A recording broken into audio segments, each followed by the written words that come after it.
Apa yang saya ingin katakan, TV3 telah menjadikan saya Ras Adi Baratzi. Saya membesar di hadapan semua orang dan saya belajar untuk menjadi seorang wartawan siaran, pembaca berita, pengulas sukan, pengacara, sebagai pengarah, penerbit daripada abang-abang dan kakak-kakak saya di situ. Akan ku rebahkan matahari menjadi laut malammu, menghirup sakar madumu. Kekasih, hitunglah mimpi yang membunuh realiti dengan syurga ilusi. Assalamualaikum semua penonton WHI. Saya Ras Adi Baratzi dan saya mengucapkan salam hormat dan salam sayang di mana jua anda berada. Jumpa nanti. Salam sejahtera, saya Mahathir Lokman. Dan saya Ras Adi Baratzi, Buletin Utama 27 Februari. Senator Datuk Ras Adi Baratzi antara selebriti TV3 yang sentiasa diingati sebagai antara yang terawal berkhidmat di TV3. Kini digelar sebagai Yang Berhormat Senator Datuk Ras Adi Baratzi.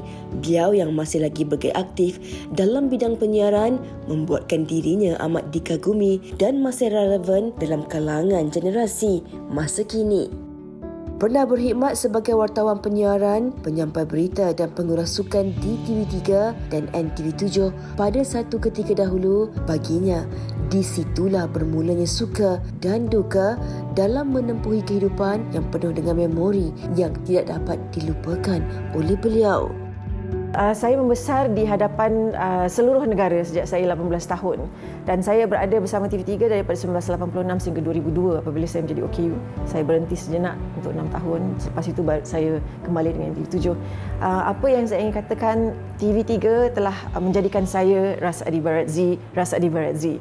Saya membesar di hadapan semua orang dan saya belajar untuk menjadi seorang wartawan siaran, pembaca berita, pengulas sukan, pengacara, sebagai pengarah, penerbit daripada abang-abang dan kakak-kakak saya di situ. Jadi otai-otai TV3 itu banyak membantu saya dan TV3 ketika itu branding kami berbeza dan ketika itu kami adalah pelopor bahasa baku dan kami juga dengan cara persembahan kami tersendiri. Biarpun berstatus sebagai orang kurang upaya OKU, namun itu tidak menjadi penghalang bagi dirinya untuk terus aktif sehingga kini.